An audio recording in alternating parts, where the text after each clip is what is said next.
IQ എന്ന ബ്രാൻഡിൻ്റെ IQ X എന്ന പുതിയൊരു സ്മാർട്ട് ഫോൺ ഇപ്പം അവർ ഒഫീഷ്യലായിട്ട് അനൗൺസ് ചെയ്തിട്ടുണ്ട്. ഇപ്പം വില അടക്കമുള്ള കാര്യങ്ങൾ ഒഫീഷ്യലായിട്ട് അനൗൺസ് ചെയ്തിട്ടുണ്ടെങ്കിലും ഇതൊരു കോൺസെപ്റ്റ് ഫോൺ മാത്രമാണ്. എന്തായാലും ഈ ഒരു വീഡിയോയിൽ നമ്മൾ നോക്കാൻ പോകുന്നത് ഐക്യു എക്സിൻ്റെ ഫീച്ചേഴ്സിനെ പറ്റിയിട്ട് അവർ പറഞ്ഞിട്ടുള്ള കാര്യങ്ങളെ പറ്റിയിട്ടാണ്.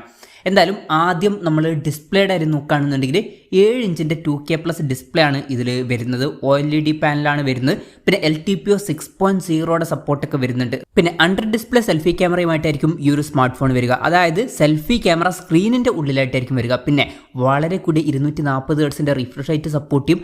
അതുപോലെ തന്നെ വളരെ കൂടിയ 4800 ഹെർട്സിൻ്റെ ഇൻസ്റ്റൻറ്റ് ടച്ച് സാമ്പിളിംഗ് റേറ്റ് എന്നുള്ള ഫീച്ചറും വരും. അപ്പം വളരെ മികച്ച ഡിസ്പ്ലേ ഫീച്ചേഴ്സാണ് ഈ പറഞ്ഞിട്ടുള്ള ഫീച്ചേഴ്സ്. പിന്നെ in display finger print sensor ഇതിൽ വരും. ഈ ഒരു ഫോണിൻ്റെ ബ്ലാക്ക്, വൈറ്റ് എന്നീ കളർ വേരിയൻസ് ഒക്കെയാണ് ഇപ്പം അവർ ഷോക്കേസ് ചെയ്തിരിക്കുന്നത്. പിന്നെ പ്രോസസ്സറിൻ്റെ കാര്യത്തിൽ ഈ ഒരു ഫോണിൽ സ്നാപ്ഡ്രാഗണിൻ്റെ 8L Gen 10 Pro എന്ന പ്രോസസ്സറായിരിക്കും വരിക എന്നാണ് അവർ പറഞ്ഞിരിക്കുന്നത്. ഇപ്പം നിങ്ങൾക്കൊരു ഡൗട്ട് ഉണ്ടാവും ഈ ഒരു പ്രോസസ്സർ എപ്പം ഇറങ്ങി എന്നുള്ളത്. പിന്നെ ഇപ്പോഴുള്ള ഫ്ലാഗ്ഷിപ്പ് പ്രോസസ്സർ എന്ന് പറയുന്നത് സ്നാപ്ഡ്രാഗൺ 8L Gen 6 എന്ന പ്രോസസ്സറാണ്.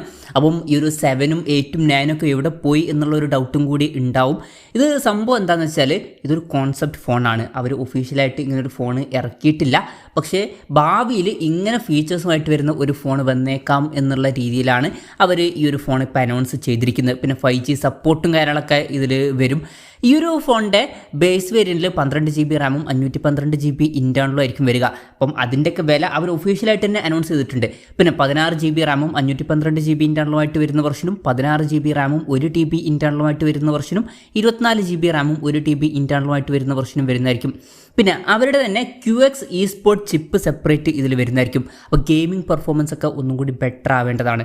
പിന്നെ ആൻഡ്രോയിഡ് ബേസ് ആയിട്ടുള്ള സോഫ്റ്റ്വെയർ ആയിരിക്കും ഇതിൽ വരിക. പിന്നെ ഇപ്പം ഇറങ്ങാത്തൊരു ഫോൺ ആയതുകൊണ്ട് തന്നെ ഈ ഒരു കൊല്ലത്തെ സോഫ്റ്റ്വെയർ എന്ന് പറയേണ്ട ആവശ്യമില്ല. ആ ഇറങ്ങുന്ന ടൈമിലുള്ള ലേറ്റസ്റ്റ് ആയിട്ടുള്ള സോഫ്റ്റ്വെയർ ആയിരിക്കും വരിക. സ്റ്റീരിയോ സ്പീക്കേഴ്സ് ഒക്കെ ഇതിൽ വരും. ഇനി ക്യാമറയുടെ കാര്യത്തിൽ അവർ പറഞ്ഞിരിക്കുന്നത് 200 MP മെയിൻ ക്യാമറ സെൻസർ ഇതിൽ വരും എന്നാണ്. OSൻ്റെ സപ്പോർട്ട് ഇതിലുണ്ടാവും. സോണിയുടെ സെൻസർ ആയിരിക്കും അവർ ഉപയോഗിക്കുക. പിന്നെ 50 MP അൾട്രാ വൈഡ് ആംഗിൾ ലെൻസും 200 MP പെരിസ്കോപ്പ് ടെലിഫോട്ടോ ലെൻസും ഇതിൽ വരും. സെൽഫി ക്യാമറയെ പറ്റിയിട്ടുള്ള കാര്യങ്ങൾ അവർ പറഞ്ഞിട്ടില്ല. ഇനി ബാറ്ററിയുടെ കാര്യം പറയുകയാണെന്നുണ്ടെങ്കിൽ 15000 mAh ബാറ്ററി ഇതിൽ അവർ ഉൾക്കൊള്ളിക്കും എന്നാണ് പറഞ്ഞിരിക്കുന്നത്. വളരെ വളരെ കൂടിയൊരു ബാറ്ററി കപ്പാസിറ്റിയുമായിട്ട് വരുന്ന ഒരു ഫോണൊക്കെ ആയിരിക്കും ഇത് ലോഞ്ച് ചെയ്യുകയാണ് എന്നുണ്ടെങ്കിൽ. പിന്നെ ഫാസ്റ്റ് ചാർജ് സപ്പോർട്ടിനെ പറ്റിയിട്ടുള്ള കാര്യങ്ങളും അവർ പറഞ്ഞിട്ടില്ല. അപ്പം ഇതൊക്കെയാണ് ഫീച്ചേഴ്സിൻ്റെ കാര്യത്തിൽ അവർ പറഞ്ഞിരിക്കുന്ന കാര്യങ്ങൾ.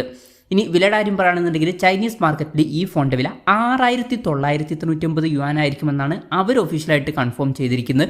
അതായത് 99,000 രൂപ പ്രൈസ് റേഞ്ചിലായിട്ട്. ഇനി ആ ഒരു കാലത്ത് ഇന്ത്യൻ മാർക്കറ്റിലോട്ടൊക്കെ വരികയാണെന്നുണ്ടെങ്കിൽ നമുക്ക് കുറച്ചും കൂടി കൂടിയ പ്രൈസിങ്ങിലും എക്സ്പെക്റ്റ് ചെയ്യാവുന്നതാണ്. പിന്നെ വേറൊരു വിഷയം എന്താണെന്ന് വെച്ചാൽ ഇതൊരു 3-4 വർഷം കഴിഞ്ഞിട്ട് വരാൻ സാധ്യതയുള്ളൊരു ഫോണാണ്. അപ്പോൾ ആ ടൈമിൽ ഫോണുകളുടെ വില എങ്ങനെ ഉണ്ടാവും എന്നുള്ളത് പറയാനും പറ്റില്ല. ഇപ്പോൾ അവർ ജസ്റ്റ് പ്രൈസിംഗ് ഒക്കെ അനൗൺസ് ചെയ്തു എന്നേ ഉള്ളൂ. എന്തായാലും ഇതുപോലുള്ള ഫീച്ചേഴ്സുമായിട്ട് വരുന്ന ഒരു ഫോൺ വരികയാണെന്നുണ്ടെങ്കിൽ നല്ലൊരു കാര്യമായിരിക്കും. എന്തായാലും ഐക്യുയുടെ എക്സ് എന്ന പുതിയൊരു സ്മാർട്ട് ഫോൺ അവർ അനൗൺസ് ചെയ്തിട്ടുണ്ട്. ഇതിനെ പറ്റിയിട്ടുള്ള നിങ്ങളുടെ അഭിപ്രായം ജസ്റ്റ് ഒന്ന് കമൻറ്റ് ചെയ്യുക.